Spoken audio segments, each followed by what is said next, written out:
আহ্বান জানাই শ্রদ্ধেয় দেবপ্রসাদ ব্যানার্জি দাকে। দাদা জয়গুরু। জয় গুরু মা, জয় গুরু। পরম প্রেমময় পরমদয়াল শ্রী শ্রী ঠাকুরের এতক্ষণ যারা নামামৃত সুধা পান করলেন, তাদের মানব জীবন শ্রেষ্ঠ জীবনের একমাত্র উদ্দেশ্য ঈশ্বর প্রাপ্তি। তাদের এই জীবনেই যেন সেই ইচ্ছা পূরণ হয়, সেই কাতর প্রার্থনা জানায় দয়ালের রাঙারাতুল চরণে। শ্রী শ্রী ঠাকুরকে একবার এক ভক্ত জিজ্ঞেস করলেন, ঠাকুর, কুলকুণ্ডলীর জাগরণটা কি জিনিস? শ্রী শ্রী ঠাকুর বললেন, নাম করতে করতে মেরুদণ্ডের ভেতরকার তরল পদার্থের মধ্যে আলোড়ন সৃষ্টি হয়, আর এই আলোড়ন সৃষ্টির দরুন মেরুদণ্ডের বিভিন্ন কেন্দ্রে যেসব বোধ উপলব্ধি হয়, ওইগুলিকে বলা হয় কুলকুণ্ডলিনীর জাগরণ। সাপের সঙ্গে অনেক সময় এর তুলনা করা হয়। যতীনদা বলছেন, ঠাকুর, নাম ধ্যান করলে কুলকুণ্ডলীর জাগরণ হয়, সেই সঙ্গে প্রবৃত্তিরও তো জাগরণ ঘটে। শ্রী শ্রী ঠাকুর বললেন, নাম করতে করতে মেরুদণ্ডের তরল পদার্থের মধ্যে যে চাঞ্চল্য হয়, তার ভেতরের বিভিন্ন বিশেষ এক ধরনের অনুকম্পনের দরুন কখনো কখনো যৌন উত্তেজনা দেখা যায়। অবশ্য তার মোড় ইষ্টের দিকে, ইষ্টের ভাবে ঘুরিয়ে দিতে হয়। আবার এমন অবস্থা হয় যে কিছুতেই ওইসব ভাব জাগেই না। বিশেষ করে মায়েদের একটু বেশি নাম ধ্যান করলে তাদের চেহারায় একটা অপূর্ব লালিত্য ফুটে ওঠে। সেই লালিমা দেখে কিন্তু কামভাব জাগে না, তার প্রতি শ্রদ্ধা ভাব, মা ভাব জেগে ওঠে। সতত নাম করলে কি হয়? জ্যোতি আশ্রমে একদিন ঠাকুর নাম ধ্যান সম্পর্কে কথা বলতে গিয়ে বললেন, সব কাজের মধ্যে দিয়ে সর্বদা নাম চালাবার বুদ্ধি ছিল আমার। তাছাড়া যখনই ফাঁক পেতাম নাম ধ্যান ও ভজন করতাম। কোনো সময় হয়তো দাঁড়িয়ে দাঁড়িয়েই ধ্যানে ডুবে যেতাম। উষা নিশায় তো নাম ধ্যান করতামই, ধু ধু হয়ে যেতাম। নাম করতে করতে চলেছি তো চলেছি, হঠাৎ বেদবনের মধ্যে দিয়ে ঢুকে গেলাম। নাক বরাবর যেতে যেতে হয়তো পটল ক্ষেতের মধ্যে হাজির হলাম। বাইরে থেকে খেয়ালই থাকতো না, নামের নেশা আমাকে এইভাবে পেয়ে বসতো। আলোচনা প্রসঙ্গে 16 খণ্ডে একথা ঠাকুর বলছেন।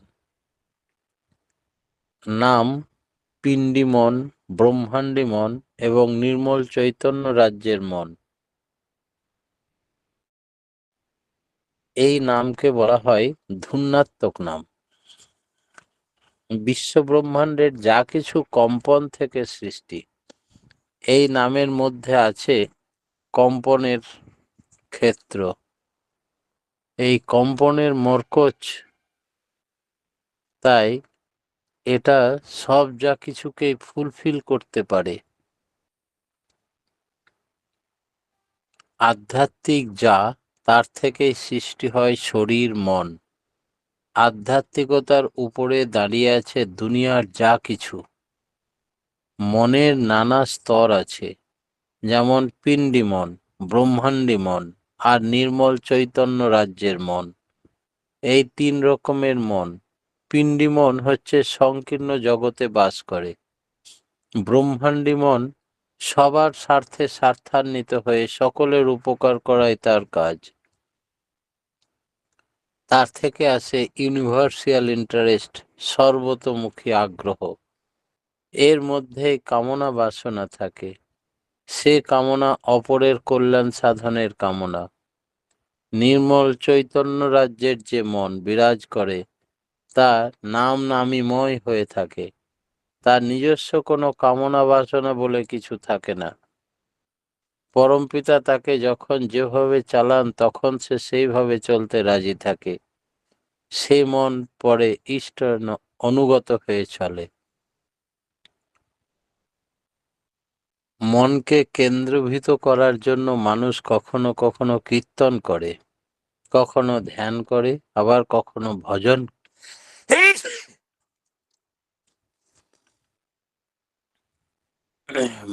করে, কখনো বাণী পাঠ করে, কখনো যাজন করে, কখনো বাস্তব কর্মে লিপ্ত হয়।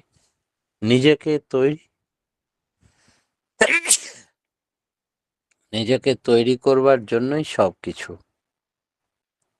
দয়াল দেশের রাস্তা তনুমনের ভিতর দিয়েই। তার ভিতর দিয়ে রাস্তা না পেলে সেখানে যাওয়ার উপায় নেই। শরীর মনকে তাই শুদ্ধ করা লাগে আগে, যাতে নাম নামিতে নিরন্তর কারণ, বাহন ও প্রকাশ ঘটে। আলোচনা প্রসঙ্গের 19 খণ্ড।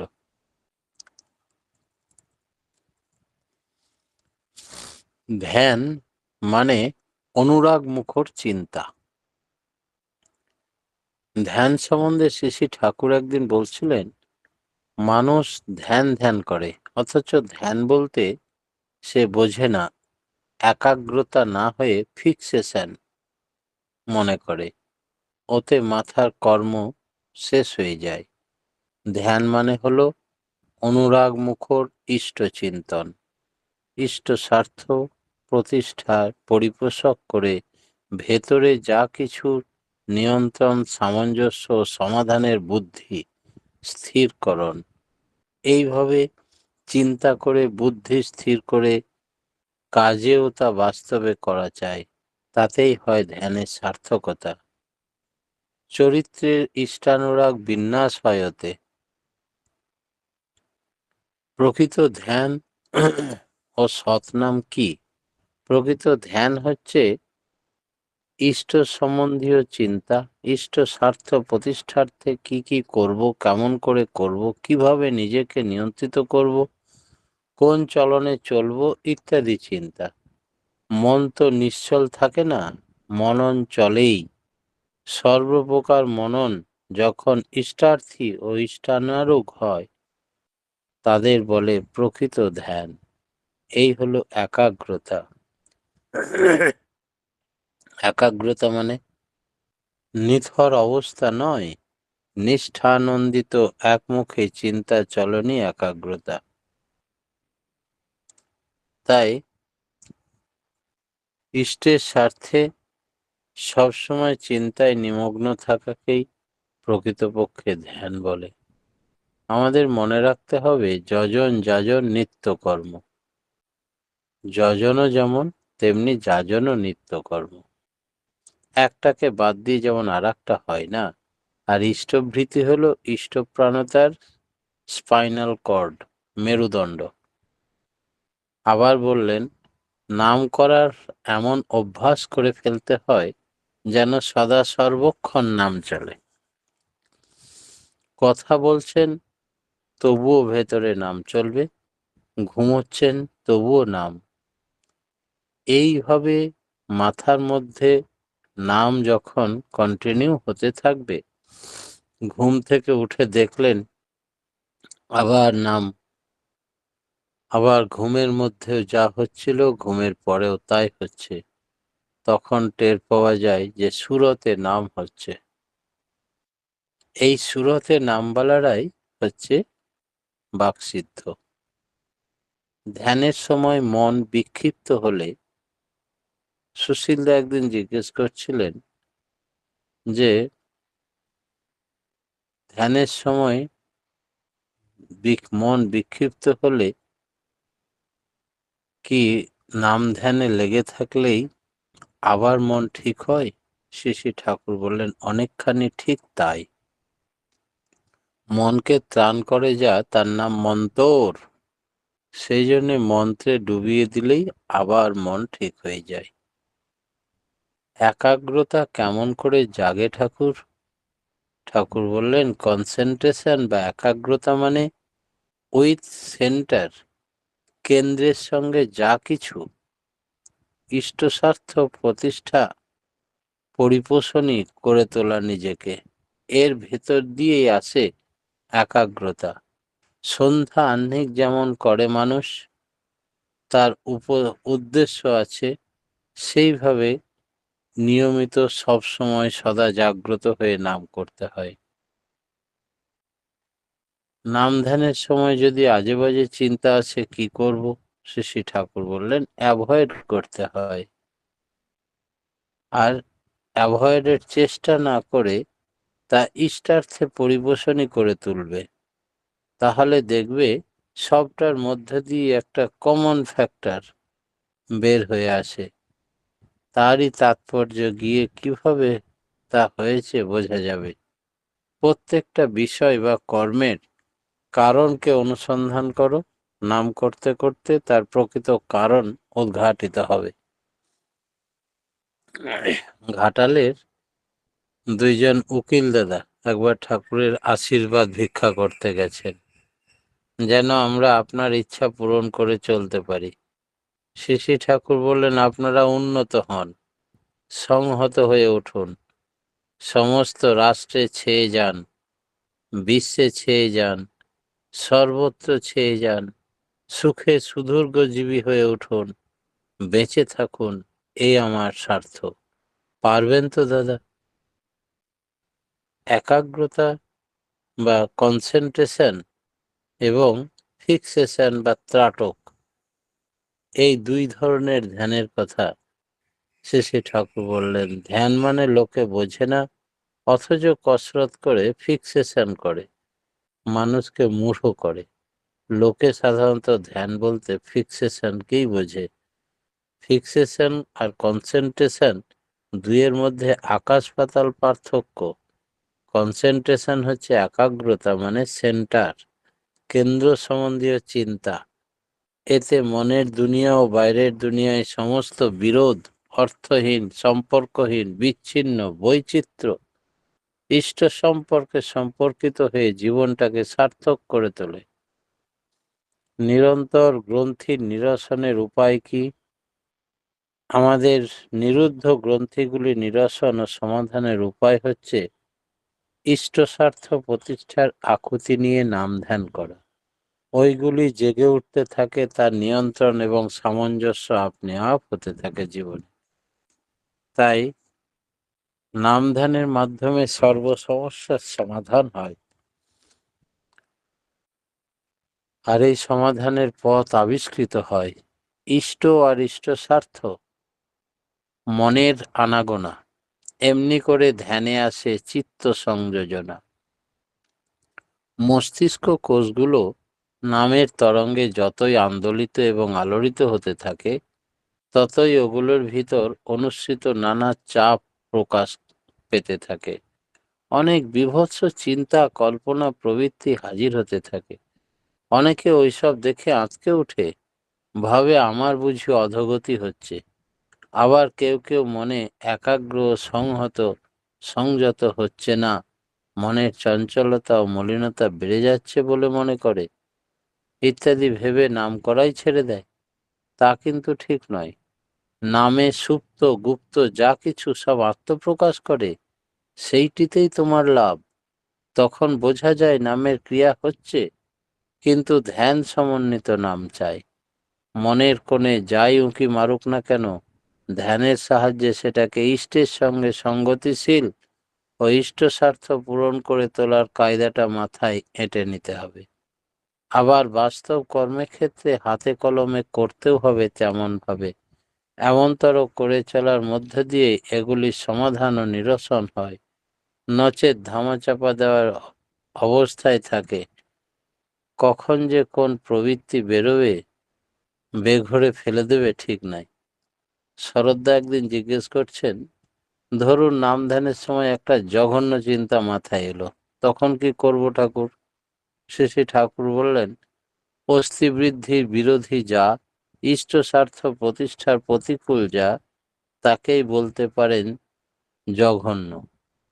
এখন আপনার কাছে যা হয়ে আছে, তাতেই আপনি সুষ্ঠু ও সুন্দর করে তুলতে পারেন, যদি তাকে অস্থিবৃদ্ধি অনুযায়ী ইষ্ট স্বার্থ প্রতিষ্ঠার সহায়ক করে তুলতে পারেন।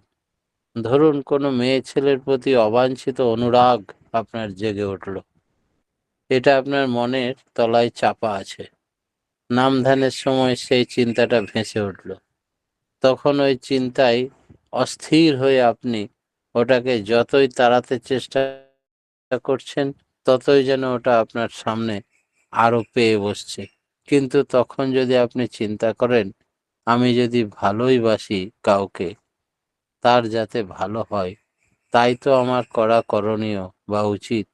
তাই পরমপিতার কাছে তার মঙ্গলের জন্য যদি প্রার্থনা করি, সে যাতে ইষ্টস্বার্থ প্রতিষ্ঠা সম্পন্ন হয়ে ওঠে, সুখী হয়, ইষ্টপ্রাণ হয়, সেই জন্য আপনার যদি কিছু করবার থাকে, সম্মানযোগ্য ব্যবধান বজায় রেখে আপনার বংশ মর্যাদা ইষ্ট গৌরব স্মরণে রেখে তা কিভাবে করা যায়, তার কি উপায় যদি আপনি চিন্তা করেন, তা তো দোষণীয় হবে না, বরং ওই চিন্তা ইষ্টস্বার্থ প্রতিষ্ঠার সঙ্গে গ্রথিত হওয়ার দরুন মঙ্গলপ্রসূতই হবে। একেই বলে নিয়ন্ত্রণ, সামঞ্জস্য ও সমাধান। সমাধান শুধু মাথায় এলেই হবে না, তাকে কাজের মধ্য দিয়ে বাস্তবতার রূপ দিতে হবে। ধরুন, একজনের প্রতি গভীর বিদ্বেষ ভাব পোষণ করে আছেন। ধ্যানের সময় ওই চিন্তা আপনাকে পীড়া দিচ্ছে। আপনি হয়তো ধ্যানে বসে ঠিক করলেন তার সঙ্গে এরকম বন্ধুর মতো মিশবো, আজই তার বাড়িতে যাব, আমার গাছের একটা লাউ হাতে করে নিয়ে যাব, আর তার ছেলেপিলেদের জন্য কিছু চিনে বাদাম নিয়ে যাব, কিছু নিয়ে যাব। কিন্তু কার্যক্ষেত্রে ভেতরের নিরোধ প্রবৃত্তির দরুন তার আপনি করতে পারলেন না। তার মনে মনে হয়তো ভাবলেন, আমার অন্তরে বিদ্বেষ না থাকলেই হলো, বাইরে এসব প্রকাশ করার দরকার কি, বলে নিজেকে আবার যুক্তি দিয়ে সরিয়ে দিলেন। এই সম্বন্ধে জেমস বলছেন, it is purpose that god looks at and not the intention purpose. এর ব্যুৎপত্তিগত অর্থ সেট ফোর্থ, অর্থাৎ কি উদ্দেশ্য নিয়ে কি কাজের মধ্যে তুমি নিজেকে ন্যস্ত করেছ, সেইটি হলো কথা। তোমার অলস ইচ্ছার কোনো দাম নেই। তাই বাস্তবে যখন তুমি করে ফেলতে পারবে এবং বন্ধুত্ব স্থাপন করবে, শত্রু মনোভাব দূর হয়ে যাবে, সেইটি হচ্ছে ধ্যানের রেজাল্ট। শ্রী শ্রী ঠাকুর জ্যোতির্ময় জিনিস ধ্যানের কথা বললেন। পাতাঞ্জল দর্শনে আছে জ্যোতির্ময় জিনিসে ধ্যান করার কথা, কিন্তু শ্রী শ্রী ঠাকুর বললেন যে কোনো জড় পদার্থ ধ্যান করলে তা ধ্যেয় বস্তুর থেকে যদি শিক্ষা না পায়, সেই বস্তুর ধ্যান করা ঠিক হবে না। তাই যে বস্তুর আমি ধ্যান করব, সেই ব্যক্তির থেকে আমি যেন পদে পদে শিক্ষা গ্রহণ করতে পারি, তবেই তিনি আমার ধ্যেয় হবেন। তাই গুরুর মূর্তি হচ্ছে শ্রেষ্ঠ ধ্যেয় বস্তু, এবং গুরুর চালচলন, কথাবার্তা, আচার আচরণ সবকিছুই আমার শিক্ষণীয় হয়ে উঠবে। তাই গুরুর মূর্তিকেই জ্যোতির্মূর্তি রূপ ধারণ করিয়ে ধ্যান করতে হয়। গুরু ভক্তি যদি মেরুদণ্ড না হয়, তবে শুধু ওই রকম ধ্যানে কোনো বিকাশ বা সংহতি বা বিন্যাস বা একাগ্রতা হবে না। একাগ্রতা এমনই যে তা কিন্তু কখনো ত্রাটক নয়। এটা কেন্দ্রায়িত হিসাবে একজন না থাকলে সাধন ভজনে কেন্দ্রভূত হয়ে দানা বেঁধে ওঠে না। তাই কোনো জড়বস্তু ধ্যান করে মানুষ জীবনে কেন্দ্রীভূত হতে পারে না। আলোচনা প্রসঙ্গের 14 খণ্ড। ইষ্ট ধ্যানে বিভোর হলে কি হয়? যদি আমি ইষ্টের ধ্যান করেই যাব, তাতে যা আসে আসুক, করতে করতে ঠিক দেখা যাবে ইষ্টের মূর্তি ধ্যানের মধ্যে আসবেই, দুদিন আগে আর দুদিন পরে। ধ্যান মানে ইষ্ট স্বার্থ প্রতিষ্ঠামূলক চিন্তা, ইষ্ট প্রসন্ন নির্জন সাধন, বৃহত্তর পরিবেশের সেবা, পারিবারিক সঙ্গ, এই চারটি পাশাপাশি চালিয়ে যেতে হয়। কি কি করতে হয়? ইষ্ট প্রসঙ্গ করতে হয়। যারা ধ্যান করে তারা ইষ্ট প্রসঙ্গ অবশ্যই করবেন। নির্জনে একান্তে সাধনা করবেন, বৃহত্তর পরিবেশের সেবা করবেন, আর পারিবারিক সঙ্গ করবেন। এই চারটি চালিয়ে গেলে আলাদা আলাদা করে প্রয়োজন হয় না। ক্লান্তি যখন আসে তখন মন শুধু নির্জনতা চায়, কিন্তু নির্জন সাধনের সঙ্গে সঙ্গে জোর আবার বেড়ে যায়, কাজকর্মে লিপ্ত থাকতে ইচ্ছা হয়। তা না হলে সাধন ঠিক মতো হবে না। হাঁটতে হাঁটতে হয়তো যাচ্ছি, চলেই যাচ্ছি, কোথাও দাঁড়িয়ে গেছি, মনে করলাম কোথায় বেরিয়েছি, কি কাজে বেরিয়েছি, অনেকক্ষণ পরে হুঁশ ফিরে এলো। আবার কাজের মধ্যেই কোনোদিন হয়তো নাম করতে করতে কোনো বেদ বনে, পটল ক্ষেত্রে ঢুকে পড়েছি। এরকম দিনরাত হয়তো ঘুম আসছে না, শুধুই নাম হচ্ছে। প্রথম যখন ঘুমাতে যাই তখন চোখ বন্ধ করলে আর এক জগৎ, বস্তু জগতে এতক্ষণ যা নাম হচ্ছিল, চোখ বন্ধ করে আর এক জগতে নামের ফোয়ারা শুরু হলো। তখন ক্ষিপ্রভাবে চলতাম, তড়িৎ গতি বেড়ে যেত, কাজকর্মে সব জায়গাতে খুব গতি তীব্রতা বেড়ে যেত। 22 মিনিটে 3 মাইল পথ হেঁটে বেরিয়েছি, শ্রী ঠাকুর বলছেন। 22 মিনিটে 3 মাইল মানে পথ হেঁটেছে। এত জোরে হাঁটতাম যে মনে হতো হঠাৎ যদি থামি, থম করে পড়ে যাব। ক্ষেত্রগুলি যেন আমার সামনে দিয়ে দৌড়াতো। যত ধ্যান করবেন তত আপনার একাগ্রতা, গভীরতা বাড়িয়ে যাবে এবং চিন্তা শক্তি বেড়ে যাবে। তত মাথায় শুভ চিন্তা গজিয়ে উঠবে। একঘেয়েমি কাটাবার উপায় কি ঠাকুর? এক বহিরাগত দাদা একদিন ঠাকুরকে জিজ্ঞেস করলেন। শ্রী ঠাকুর বললেন, কোনো কারখানায় একঘেয়ে কাজ করে রোজ রোজ মানুষ যে যন্ত্রের মতো হয়ে যায়, ওতে কাজের মধ্যে নতুনত্ব না থাকলে, মাথায় খাটুনি না থাকলে, সৃষ্টির আনন্দ না থাকলে অনেকেরই ভালো লাগে না। তাই নাম ধ্যান করলে নিত্য নতুন চিন্তা শক্তির উদ্ভব হয়, ব্রেন সেল জাগ্রত হয়। তাই ভাবতে ভাবতে স্বাধীনভাবে কিছু করা যায় কিনা তখন তার মাথায় গজায়। ওইভাবে থাকতে থাকতে চোখ কান খোলা রেখে স্বাধীনভাবে কাজের দিকে নজর আসে ভালোভাবে। এইভাবে ধ্যান করতে করতে একসময় অভিজ্ঞতা লাভ করে। পরে সুযোগ মতো নিজে কিছু কলকারখানা করা যায় কিনা ছোটখাটো হিসাবেও, এবং দেখা যায় যে পেটের দায়টাকে মুখ্য করে না রেখে সকলের দায়কে মুখ্য করে ভাবতে চেষ্টা করা। পরমপিতার দয়ায় হয়তো দেখা যাবে পরিবেশের সঙ্গে খাপ খাইয়ে অনেক লোকের রুটি রোজগারের ব্যবস্থা করে দিয়ে নতুন দৃষ্টিভঙ্গি নিয়ে নতুন কিছু আবিষ্কার করে ফ্যাক্টরি বা দক্ষতা বাড়িয়ে যাওয়া। এছাড়া নাম ধ্যান ইষ্টভীতি সদাচার পালনের মধ্য দিয়ে নিত্য যাজন চালাবে। যাজনের মধ্যে দিয়ে জীবনের একটা বিশেষ স্বাদ পাবে, একঘেয়েমি কেটে যাবে। তাই যাজন টনিক একঘেয়েমি কাটাবার প্রধান রাস্তা বা উপায়। শ্রী ঠাকুরের নাম ধ্যানে ছড়াই কিছু কথা নাম ধ্যান সম্বন্ধে ঠাকুর বলছিলেন। ধ্যান সম্বন্ধে ওই ছড়া দিয়েছিলেন 10ই ফেব্রুয়ারি। ইংরেজিতে তিনি ছড়া দিলেন। বাক্য আর কাইমনে বস্তু কিংবা বিষয়ের ইষ্টচ্ছল নিয়ন্ত্রণই সারমর্ম ধ্যানের।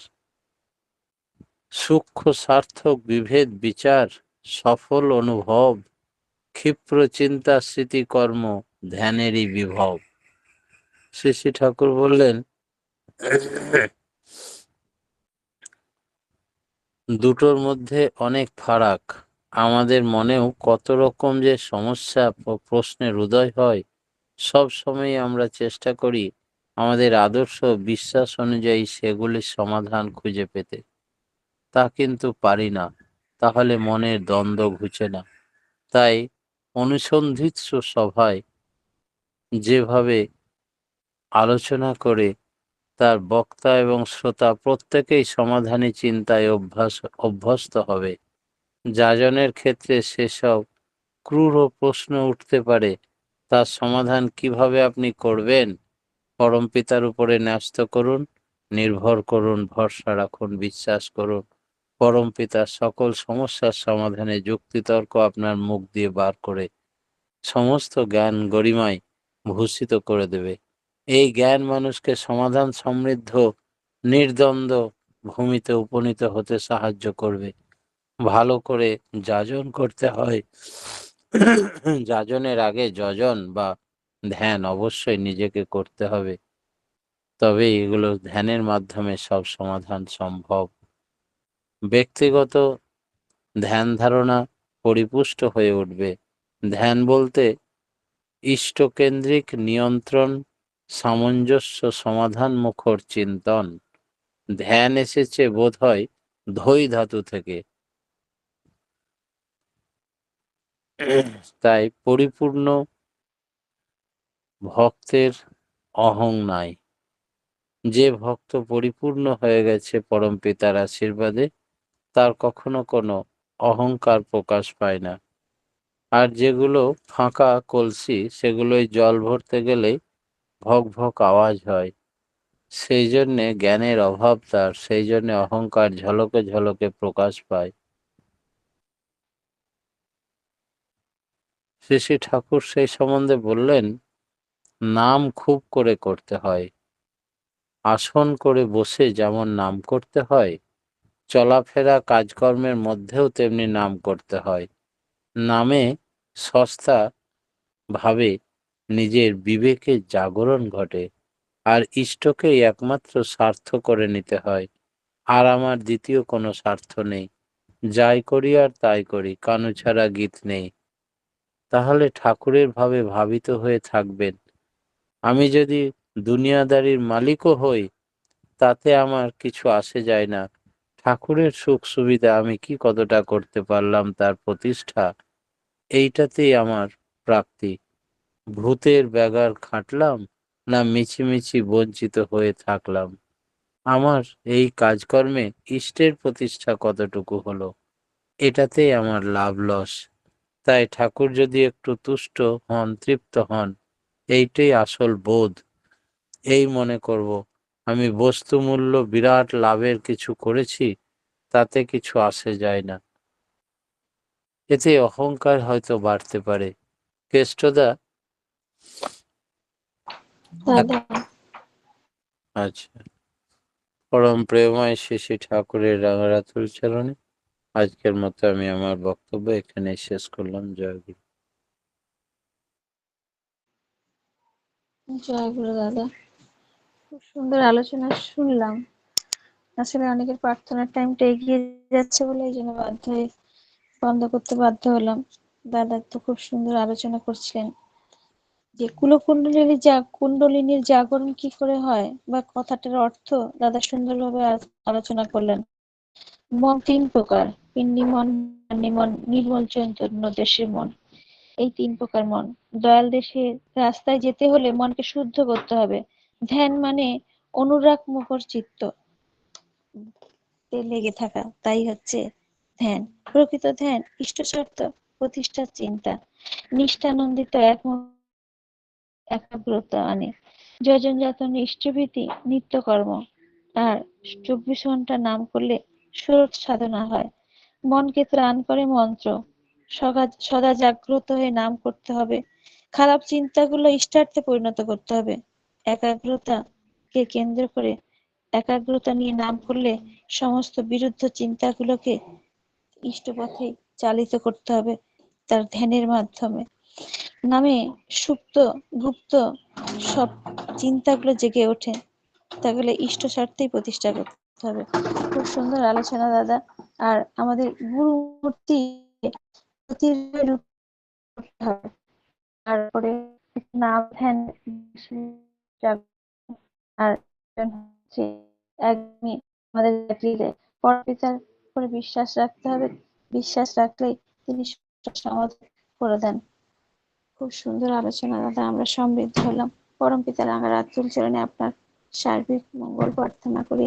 আপনি আপনার পরিবার পরিপার্শ্বদের সবার দীর্ঘ সুস্থ জীবন কামনা করে প্রভুর রাতুল চরণে জয় গুরু দাদা।